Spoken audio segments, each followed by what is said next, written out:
Hey guys, welcome to a new video. Like, comment and subscribe if you enjoy. Without any further interruptions, enjoy the What If. Chapter 8. Go Your Own Way, Man Nami-chan. Naruto said as he stood over Zoro and Luffy's fallen forms, poking at them with his foot. You sure aren't very creative when you want someone to stop you. Kami, I could have thought of that myself. Nami simply wiped off her knuckles. Then why didn't you? Naruto shrugged. I don't know, because part of me thought that watching them slug it out was hilarious. I have to say, watching other people destroy random pieces of property is entertaining. Not as much fun as doing it myself, but it did the job. Nami picked both Luffy and Zoro up off of the ground by their collars. Don't you two idiots realize that if Naruto-kun wasn't here I might have ended up losing 1 billion belly? Vivi looked over at them all in confusion. What are you talking about and why are you helping me? Oh, that's right, Nami said as she held Zoro and Luffy back from fighting even more as they woke up. We have to talk about this. How about some negotiations? She eventually got a tick mark on her head and slammed Zoro and Luffy into the ground. Stop fighting, you morons. Naruto scratched his head. Right, well, while you two do that, I'm going to make sure my people are ready to clear out of here on cue. I'm going to get Noji-chan from the tavern. With that, Naruto grabbed the unconscious Miss Valentine and shunshined away. XXX, what's up, Mon Capitan? Soren asked, leaning against the mast as Naruto appeared in a swirl of leaves aboard the ship carrying Nojiko and Miss Valentine. You done blowing up half of the town yet, or do you want to turn the other side to rubble too? Naruto grinned cheekily at Soren. Are you even sober yet? Soren looked away. Yes. Then let go of the mast then and take this chick off of my hands. Naruto started before he saw Soren somewhat sway against his point of balance. Never mind, he stated with a sweat drop. You would probably drop her over the edge and we don't really need to lose a prisoner right now. A shrug from the bald bounty hunter was his response. Fair enough. Is she one of those Baroque works people? A nod was his response. You really seem to like making a habit of capturing people that you beat. Naruto walked inside with a smile on his face. Hey, I killed the other guy, what can I say? Tourists like me enjoy souvenirs. Soren let out a sigh as he lay down on the deck. Whatever. Take them inside and cop another feel on Nojiko like I know you're going to do. I'll be here drifting in and out of consciousness. If I really do black out though, flip me over when you come back up. Will do, Naruto said as he left Soren alone on deck. What the fuck? Naruto said after a moment of silence throughout the boat. Soren grunted loudly to let him know he was listening. Soren, what is with all of the barrels in the storeroom? I did not put this crap in here, he said as he stomped back up to the acid-spitting man. Soren groaned as Naruto's footsteps thudded off of the wood. Please stop stepping so hard. My head is killing me. The barrels are for me.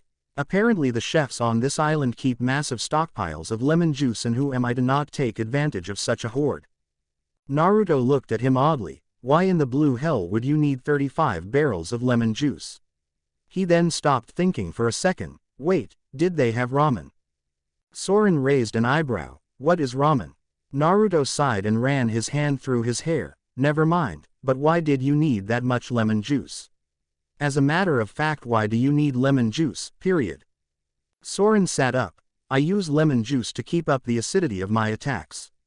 If I don't have any acid in my bodily liquids, then my devil fruit powers are not as strong, bordering on ineffective. To keep up with the amount of acids I use, I need to have a lot of fluids in my system as well as a high acid ratio.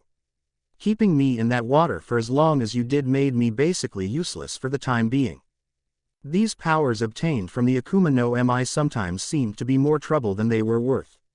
Most of the powers that Naruto had seen up to this point had glaring weaknesses, and even when there weren't weaknesses, as long as Naruto had a body of water handy, he could deal with pretty much anything that could be thrown at him.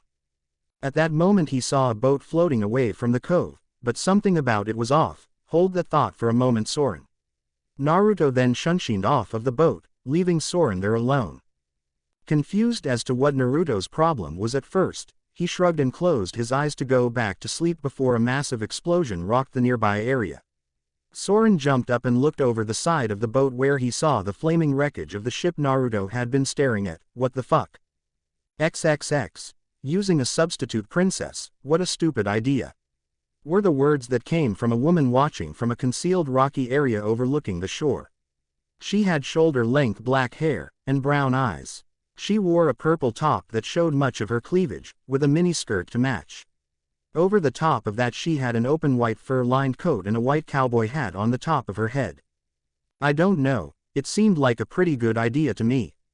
She turned to see Naruto holding an agarum dressed in drag to resemble Vivi, although the execution was horrifically flawed. If they wanted a decoy they should have just asked me. Naruto dropped agarum and transformed into an exact copy of Vivi before turning back to himself in a puff of smoke. Yep, after your little fireworks show they should be hustling to get out of here as we speak. It's a shame, she would have been safer with me. Oh well, Luffy's crew is good enough to get her to Alabasta. He then leered at the mysterious woman with a smirk. Since that's obviously where they're going, you wouldn't be a dear and tell me where that would be, would you? The woman returned his smirk. No, I can't say that I can. Are you sure that you should be making an enemy out of Baroque works? That doesn't seem like the best idea to me. I'm not really the idea kind of guy. I'm the kick your ass and eat you out of house and home before smiling about it kind of guy. Naruto said in response, besides, now I'm interested in this whole thing. I haven't taken down an entire criminal organization in ages, and I'm an old hand at it, you see. May I get the name of the beautiful lady that I may very well soon be locked in mortal combat with? I shouldn't tell you, but I don't really care. My name is Nico Robin. She said, turning to leave. You're quite the charmer, aren't you? You do know that I'm at least 7 years your senior, don't you? Naruto chuckled. I seriously doubt that. Trust me, if there's anyone robbing the cradle here, it's definitely me. He picked agarum back up and tossed him over his shoulder. Well, it was nice meeting you, Robin-chan. Give the Strafuts my best. Tell them I'll be seeing them when they get to Alabasta, and tell your boss that I'm coming for his ass, and he'll assuredly know when, because right around the time I show up, everything will start to go to hell for him. Hopefully a pretty thing like you won't get caught in the crossfire of my anarchy. Before Naruto could make the hand seals to utilize Shunshin no Jutsu, he felt a hand from the nearby cliff wall grab his shoulder. Well, that's interesting. Robin simply smiled at him. If I'm going to warn my boss, I should at least know the name of the man that's going to be a hem, coming for his ass, as you so bluntly put it. Naruto turned around fully. Uzumaki Naruto. I would ask you for your boss's name in return, but I neither care nor think that it will be important for me to know in the first place, because I truly doubt he's a hot girl like you, and if he isn't then I don't really care, since I'll probably be breaking my foot off in his ass very soon. Naruto removed the hand from his shoulder. Until next time, Miss Nico Robin. Do you have a code name like all of the others I've met so far? Robin giggled. Miss All Sunday. I see. Naruto said, well, I will see you in Alabasta, chances are Miss All Sunday. With that he disappeared in a whirlwind of leaves. XXX. Yeah. Soren yelled as Johnny and Yosaku came back aboard the ship carrying 2 more barrels each. Just set those down in the storeroom with the rest. Wait, he said, before running up to Yosaku and relieving him of one of the barrels. I'll take that one myself. I'm thirsty. Johnny glared at Soren. And you're sure Naruto Aniki said that he needed all of these on board? Yeah, sure, let's go with that.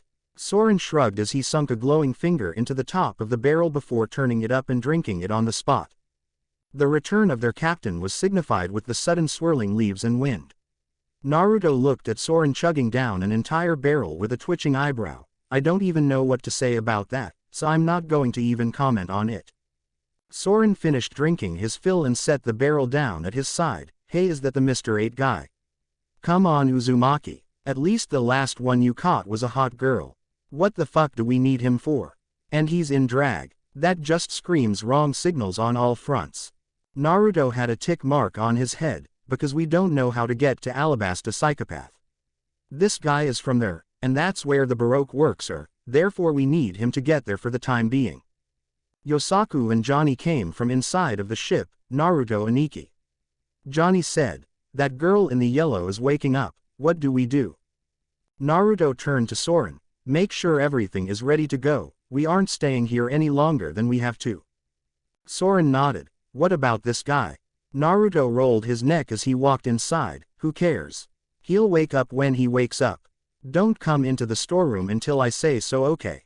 He got unanimous nods from all of the men on board. I wonder what he's going to go do in the storeroom? Yosaku asked. Soren rolled his eyes. Your buddy just said the girl was waking up and that's where he placed her. What do you think he's going to go and do? XXX. Miss Valentine opened her eyes, unable to see straight right away due to being dropped on her head not too long ago. Man, Soren just had to go overboard with the fucking lemon juice, didn't he? Although if I were him and it was ramen, I probably would have done the same thing. Sniff ramen, you and I will be reunited one day soon, I swear it, no matter where I have to search. She focused her vision to see the same man that had beaten her sitting on a barrel, looking right at her. You woke up fast. I guess you have some reason to call yourself elite in your little group. Miss Valentine glared at him from her position tied up on the ground. Naruto shook his head. You can try to use your devil fruit power to break out, but I have no clue what the hell it will actually do for you except sink my ship, and you have no way out if that does happen. So it looks to me that you're stuck with me for the time being. She looked down. What do you want with me? Naruto got off of the barrel and sat cross-legged in front of her. That's the easy thing. I want every little thing that you can tell me about Baroque works. I want to help you, and I don't really want to hurt you, because I really dislike hurting women, but I'm going to need a reason not to do so. Please. He sighed as she turned her head away. Listen up, I don't know about Soren, but I am fully capable of making you completely and utterly miserable without causing you true physical harm, so I won't really be hurting you, but you'll feel like you're dying by the time I'm done. I can stay down here and torture you for as long as I need to in order to get something out of you. I don't want to, but I can. Miss Valentine looked at him. What kind of monster are you? You beat us without even breaking a sweat. Naruto frowned. You'd be surprised if I told you that I'm actually somewhat used to being called that, but you're simply not on my level. You don't have the experience or the raw power necessary to defeat me. At this rate I'm wondering if anyone ever will, but I'm not one to look a gift horse like this in the mouth.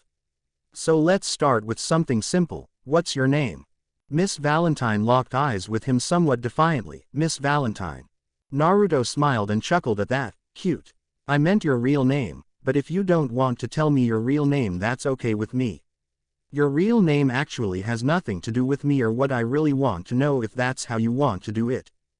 Miss Valentine smirked. You're really bad at this interrogation thing, you know that. Naruto rubbed the back of his head. Maybe. He then started leaking killing intent as he sharpened his eyes on her, but I'm not bad at the torture part, one can assure you of that. He then eased off of the malice as he saw her start to shake somewhat. Do you know your own partner almost killed you during the fight after I knocked you out? When I put you on your back to rest easier, he tried to blow me up with you right there. She was well aware how Mr. 5 usually approached his work, without much care for the collateral damage he caused. That was one of the major reasons she used her parasol to hover above the battlefield during their fights, so that she wouldn't be caught in any crossfire. He said that as long as he completed his mission, your life was expendable. Naruto tilted her chin up to look at him. Why work for people like that? Why would you protect them when one of the lower guys said that your life was inconsequential? I can only imagine what your boss is like. Naruto sighed and stood up. I can't let you go. Not now like this, but I will let you walk about.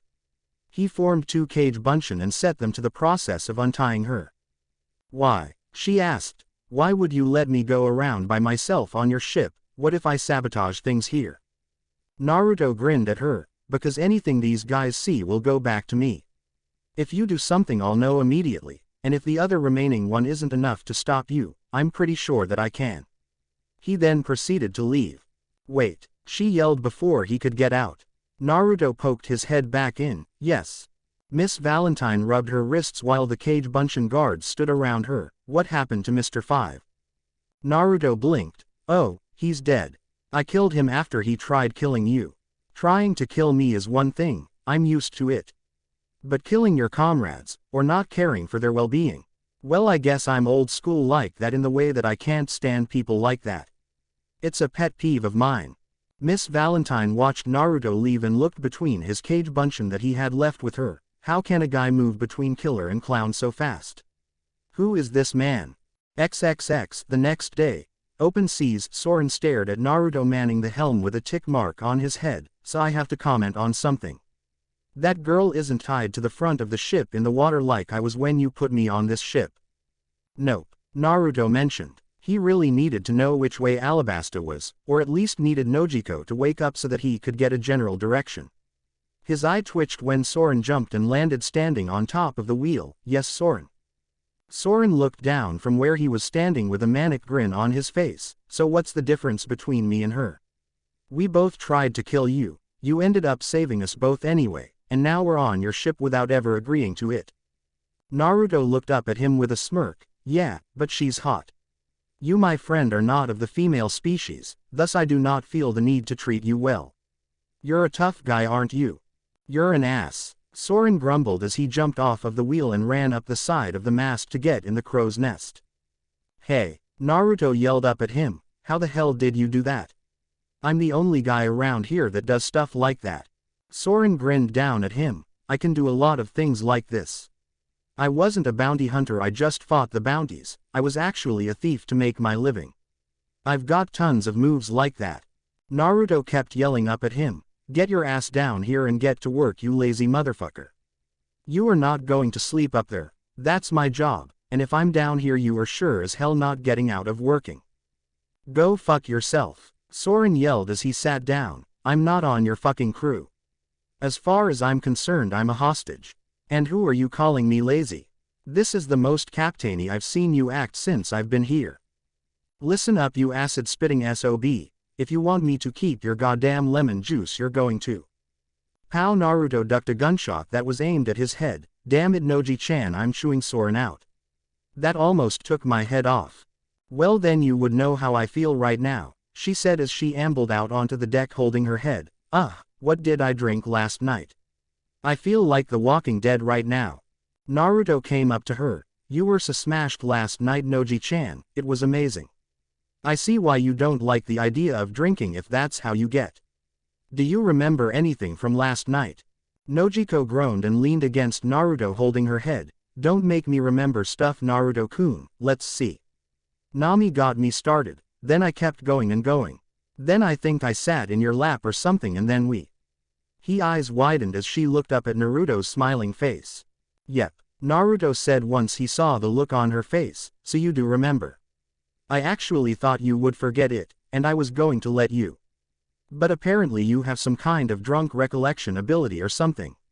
He put a finger over her lips when she opened her mouth to speak. You don't have to say anything about it right now. Let it settle in your sober mind what you said and we can talk about it later, okay?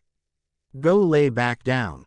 Naruto smiled at her as he watched her stumble once and turned back to look at him with a blush before going back inside. He then turned to Johnny and Yosaku. What are you two doing right now? Johnny stood in his quick-draw stance, simply standing there. Everybody with a sword has their own moves. We're trying to come up with our own now that we have these awesome swords, Naruto and Iki. Speaking of training, hit me. Naruto made a half-tiger seal and added more weight to Johnny's bands. Well, there's nothing wrong with that. Just don't forget to keep sparring to get your own style down better. Basics can kill, you know. He looked over at Yosaku who was watching Johnny. So what about Mr. Curly? Yosaku turned to Naruto. We dropped him inside and just let him be an Iki. Why did you bring him? Naruto shrugged. It was too late to catch the Strafuts and dump him with them. And when we get to Alabasta he should be a good help to get us to where we need to go. And where do we need to go? Soren yelled down from the crow's nest. Naruto grinned up at him. To destroy Baroque works. Come on, it should be pretty fun. Johnny and Yosaku looked at one another before looking back to Naruto when Johnny spoke. Are we really going to go and do this, Naruto and Iki? This is a major deal. Taking on these people is going to be a big deal. Are you sure we can do it? Naruto looked at them and grinned. Well, now that you mention it, I'm not sure how you two are going to do. So just in case, Naruto made another half-tiger seal as Johnny and Yosaku's weights glowed again before slamming them hard onto the ground. Enjoy learning how to walk again. Damn it, Naruto and Iki. At the sound of that shout, Naruto's grin turned absolutely maniacal. I can always bring out Samahata and we can make you run before you can walk, so to speak. And by run I mean stab, cut, slash, all of the above sword-like actions. Johnny and Yosaku shakily pulled themselves to their feet and began stomping around the deck lest Naruto turn that monstrous sword of his on them when they can't even fight back. As this happened, there was a frantic series of steps coming from inside before a crack noise as Nojiko walked outside, still holding her head, but looking back inside in a confused manner with her flintlock pistol in hand. Why is the guy from Whiskey Peak running around the common area like a chicken with its head cut off? Why is he here? Why did I have to pistol whip him to get him to shut the hell up about some princess or something? Naruto proceeded to answer all of her questions in order. He's here because I brought him here. He was about to be blown to bits and I saved him. And he's worried about the princess of his home country of Alabasta who is currently with your sister's crew as they were both double agents in a criminal organization that tried to kill us while you were passed out last night. I don't know why you pistol whipped him though, but for some reason the thought of you pistol whipping anyone is sexy. He looked over at Johnny and Yosaku. I am a depraved human being, aren't I? Nojiko stared at Naruto, momentarily taking in all of the information he had just given before she sighed and rubbed her temple. Okay then. Well, he's inside unconscious again and bleeding on the floor. I'm not cleaning that, by the way. Naruto waved it off. Clean? We don't clean shit around here, Noji-chan. That's what these clowns are for. Johnny, Yosaku, go clean the goddamn common room. I want to see that floor motherfucking sparkle. Hop to it. The aforementioned men shakily stomped their way inside to get to work as Miss Valentine with her cage bunchen escorts came outside, her characteristic smile not in place since she had awoken on the ship. I have 2 questions. 1. Why is Mr. 8, Agarum, bleeding on the floor inside dressed in drag?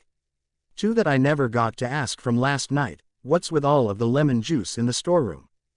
Nojiko looked at the blonde woman that had just emerged, flanked by 2 of Naruto's copies. I might have missed this in passing, but who is this and why is she here?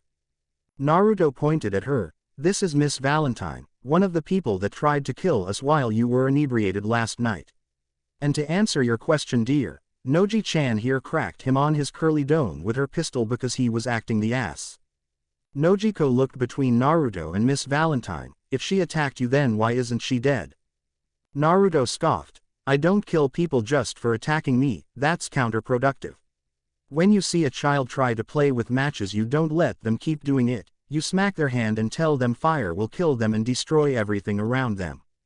Well then, why is she out and about and not tied to the front of the ship like Soren was? Nojiko asked. I know. That's what I said. Soren yelled down from the crow's nest. Naruto smirked. I don't like tormenting women too much. It's not really my thing. He turned to his cage bunchen. Has she been acting shifty or anything since I let her go? One of his clones shook his head. No boss. She hasn't even been looking around. Probably because she would think that we would think she was looking for a weak spot on the ship or something. She's actually been going out of her way to not provoke one of us to dispel and come get you. Princess Vivi. Agarum ran from inside to the deck with blood caking the side of his face before seeing Naruto and grabbing the collar of his sage jacket. Where is the princess? Where am I? What have you done with her? Naruto proceeded to free himself and backhand slap Agarum, knocking him to ground. I can see why you pistol whipped him, Noji-chan. You'd think the first thing he'd do after waking up would be to find some guy clothes. Nojiko pouted. He almost ruined my shirt. Grabbing me like that, it could have ripped. Naruto walked over and comfortingly put an arm around her shoulder. There. He didn't know that I'm the only one that can rip your clothes off, Noji-chan. He then dodged a point-blank gunshot from said girl. Wow, your aim sucks when you're hungover. I'm right here. Nojiko glared as Naruto walked over to Agarum and kicked him in the side. Get up so I can explain what's happening. Agarum immediately shot to his feet, only refraining from grabbing Naruto again when the blonde gave him a glare promising pain if he tried to do so. Naruto nodded in satisfaction. Okay, Luffy's crew has the princess and they left before us. Now we plan on heading to Alabasta ourselves, but we don't really know how to get there, so what do you say we do? Agarum narrowed his eyes at Naruto. Why do you care about what's going on in Alabasta? Naruto turned and walked towards the helm, motioning for Nojiko to follow with the log pose. Honestly, I kind of don't, but there are 2 reasons that I'm going to get involved. Neither of which you are going to be hearing about from me anytime soon.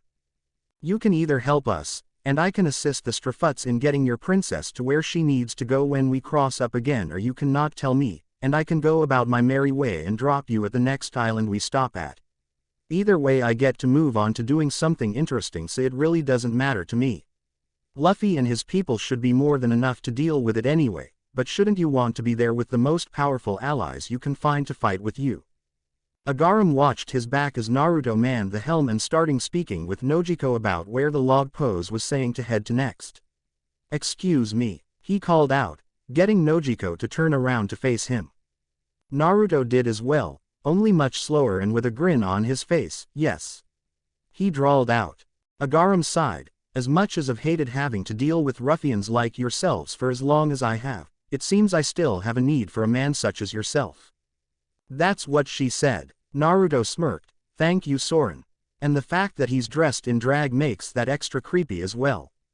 Agaram glared at the gleeful blonde. "Be that as it may, you have proven yourself to be quite capable of easily dispatching Crocodile's elites."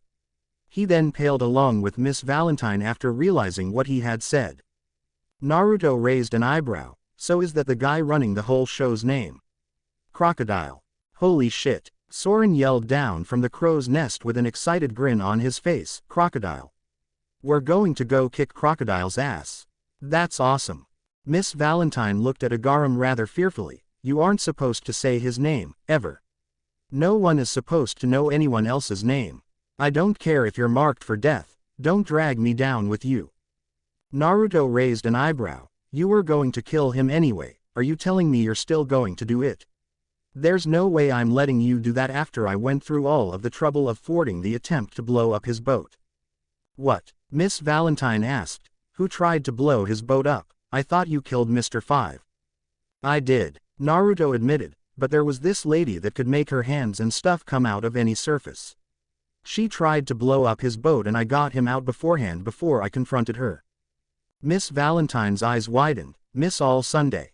Naruto snapped his fingers and pointed at her. "There you go.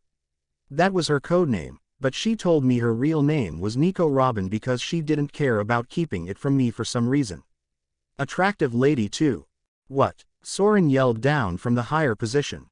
"No way. You mean we're going to go fight Sir Crocodile of the Shichibukai and, Devil Child, Nico Robin? Being on this ship is awesome. That's a combined bounty of 160 million belly. I know they're tough for that kind of bounty."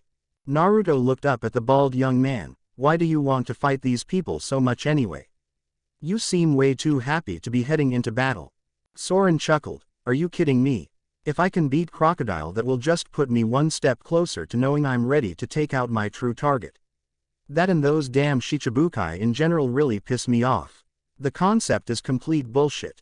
Miss Valentine recoiled. "Don't tell me her name.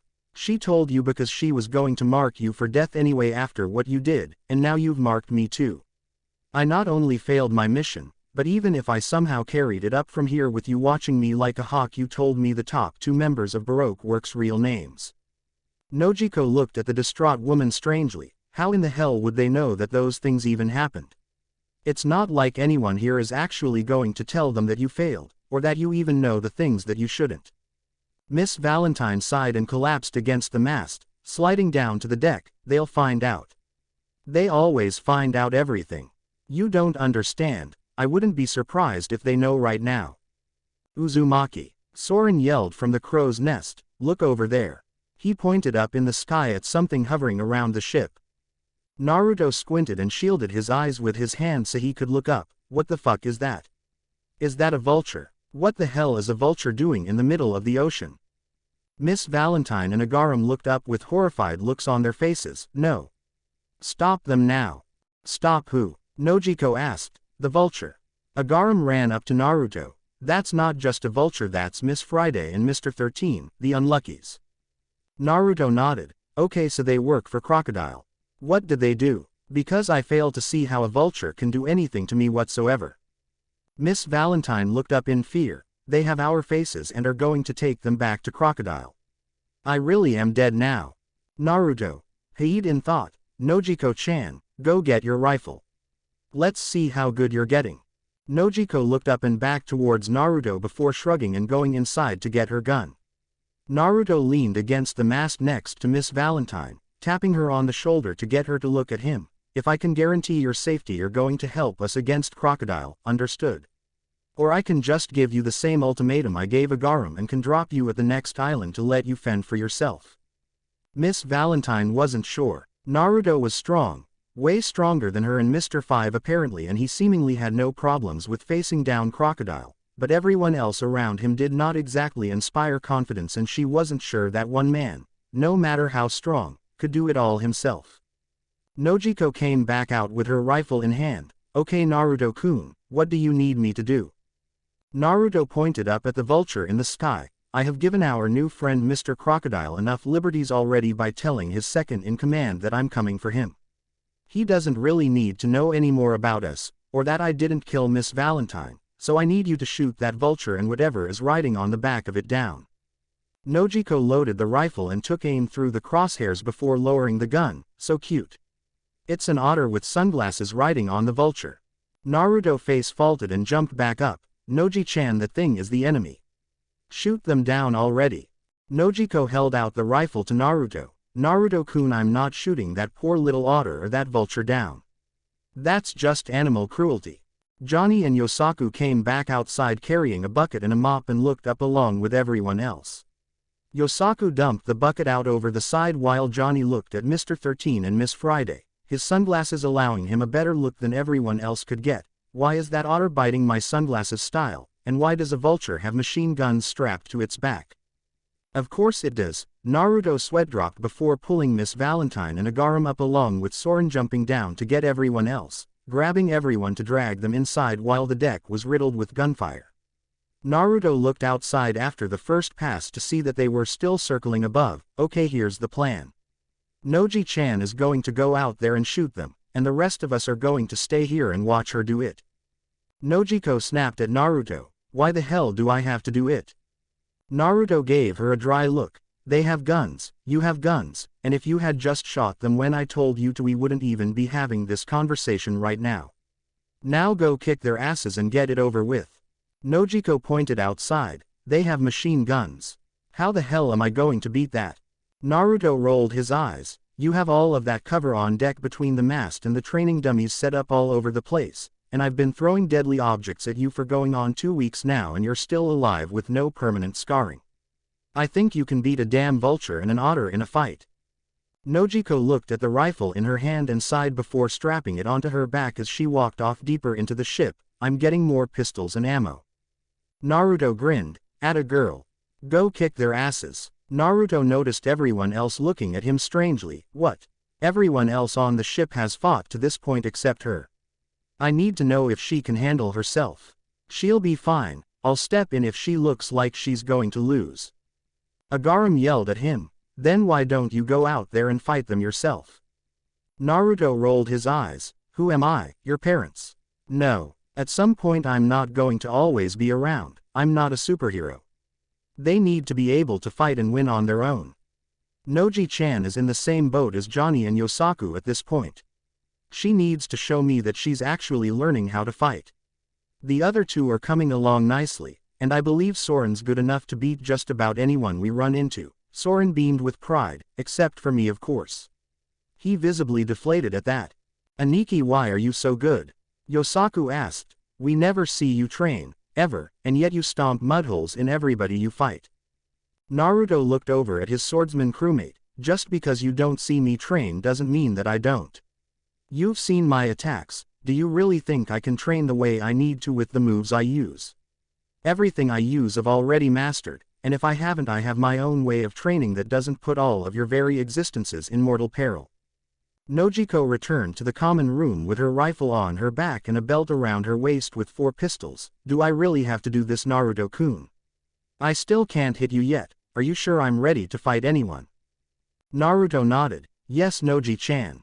You're going to do just fine, I know it. Remember, shoot to kill. Incapacitation is nice, but it is not a priority when you use guns. Now show me what you've got. Nojiko sighed before stealing her features and heading outside, her eyes locked up above at Miss Friday circling overhead once more. Nojiko pulled the rifle from her back and took aim. Before she could get a lock, however, Miss Friday saw her with the gun and took evasive action while Mr. 13 prepared the guns on her back to fire. Nojiko heard the guns readying themselves and whimpered before taking cover behind the mast as the deck was assaulted with bullets from above. Nojiko placed her rifle back on her back and drew a pistol. I'm going to kick Naruto-kun's ass when I get out of this. XXX, man. Naruto said as he watched from inside. Noji-chan's going to kick my ass when she gets out of this. Miss Valentine watched from over his shoulder. You should get her back in here and come up with an actual plan for this. Naruto scoffed. It's a vulture and an otter. Could I knock them out of the sky with my eyes closed? Yes, but if I did that then no one else here would ever learn anything. Nojiko can beat a pair of animals. She's a much better shot than she thinks she is and she's the only one of us that has never fought before. Agaram wasn't convinced. I know I could never hit them with my own attack. Are you sure she can? Naruto gave him a dry look. You shoot guns from your hair and from a trumpet and try to overwhelm people up close with firepower. Noji-chan actually aims. And she's actually really good at anticipating targets. She hasn't hit me yet because I'm awesome. She can hit any of you, I guarantee it, because I move a little faster than Johnny and Yosaku when we train and I'm way more agile. The second that those things give her an opening, the fight is over. Johnny, Yosaku, you've seen the bullseyes, haven't you? The free swinging ones I set up for her. Yosaku nodded. I've seen them when they're not in use on the ground. I only see a few holes around the bullseye, not much anywhere else. Are you sure she's good? Naruto grinned. That's because all she hits these days is the bullseye. I have to keep replacing them or else they would have gaping holes in the middle. XXX. Vulture and otter. Nojiko asked as she dashed across the deck before jumping behind one of Naruto's set-up human-shaped targets. Could you stop shooting at me and go away? I don't want to have to shoot you. What Naruto-kun doesn't know won't hurt him. I heard that, Nojiko. Shoot them down, because if I have to come out there you don't want to know what I'll do to them. I could always just send Soren out there to melt them too, you know. Nojiko sweat dropped. Never mind then. This seems like the lesser of two, or in this case 3, evils. Sorry about this, but a gunshot wound would have to be considerably better than being melted or whatever horrible thing Naruto-kun would do to you to prove his point. I'll try not to kill you. Nojiko set all of her pistols out on the ground before she finally popped up from the target she had been hiding behind with her rifle set on top of it to help her take aim. Mr. 13 saw the rifle in her hands and sent Miss Friday down again for another attack, forcing Nojiko to take cover again. Okay, this is starting to get annoying. She looked around as every time she put her head up the Unluckies were all over her with gunfire. As she looked about for her aerial targets before they could open fire on her again, she saw that the sail was furled up for some reason. Naruto-kun, you idiot. XXX. Naruto-kun, you idiot. Naruto turned around to see everyone staring at him. What? I don't know. I have no idea what I did to piss her off this time, honestly. XXX. Nojiko grumbled as Mr. 13 and Miss Friday kept making passes at her from above. Stupid cute blonde moron. Who the hell keeps the sail up in open water? She shrugged to herself as she sighed and prepared to pop back up. Might as well kill two birds with one stone, so to speak. Nojiko took aim with her rifle once more and shot at the metal piece keeping the sail held up top and let it drop down, just in time for Miss Friday to attempt another head-on attack at her that ended up with her bouncing off of it and falling into the water. Nojiko giggled. Well now, that was easy enough, wasn't it? Noji-chan. Naruto yelled as everyone came from inside. That was certainly unconventional. Well done. Nojiko smiled as she saw him coming over. Naruto-kun. Before she cracked over the head with one of her pistols. Why was the sail rolled up, you idiot? Naruto held his head. We didn't know where we were supposed to be going, remember? Why would I have us aimlessly set off in one direction just to end up with us turning around when we got our bearings? Nojiko placed her hands on her hips. We could have just stayed in Whiskey Peak for the time being until I woke up. Johnny pointed his thumb at Miss Valentine. With what we ended up doing while you were asleep, that really wasn't the best idea. Are those things dead? He finished trying to look back over the boat at Mr. 13 and Miss Friday, who they were moving away from pretty quickly. Naruto shrugged. I don't care. Noji-chan beat them and that's all that matters right now. You don't always have to win straight up and in the most straightforward way. A win is a win and that's all that really matters in a fight. Naruto then turned to Agaram. Does that prove my point? Agaram nodded. I guess it proves that you keep company good enough to at the very least support you. Very well. I wish to enlist your services as privateers for the kingdom of Alabasta. Naruto raised an eyebrow. How much money are we talking here? Agaram sighed. You may discuss that with the king when we arrive. He didn't really want to be the one to barter with Naruto, especially after Nami tried to hit him up for 1 billion belly the other day. Naruto made an understanding gesture. Fair enough, I guess. And Miss Valentine, what about you? Miss Valentine looked between everyone on board before finally speaking. All right, it's either go with you and hope you can beat Crocodile before he kills all of you and me, or go on my own and have Crocodile send people to hunt me down and kill me. I guess I'm going with you then. She finished, actually getting enough spark back in her to laugh a little bit at the end. Naruto clapped his hands together. Well, that's settled. Now Noji-chan, log pose. Hopefully we can get bearings on Alabasta quickly. That won't be necessary. Agaram cut in, reaching into his pocket in order to pull something out. I have an eternal pose set for Alabasta. It has coordinates that can take us straight there instead of gallivanting from island to island. Naruto took it from his hands. Well, isn't that absurdly convenient? But dude, we're going to beat the Strafuts there by a ton if we just head straight there. Are you planning on heading in to fix the situation yourself or are you going to wait for Princess Vivi? Think on it. Nojiko held the eternal pose against her log pose. Well, they're facing the same general direction anyway, so I think we'll end up hitting the next island that we locked onto before we end up in Alabasta anyway. Naruto grinned. Sweet. Now let's get to where we're going so I can ask that super hot princess to dance for me again. Nojiko glared at Naruto. What was that, Naruto-kun?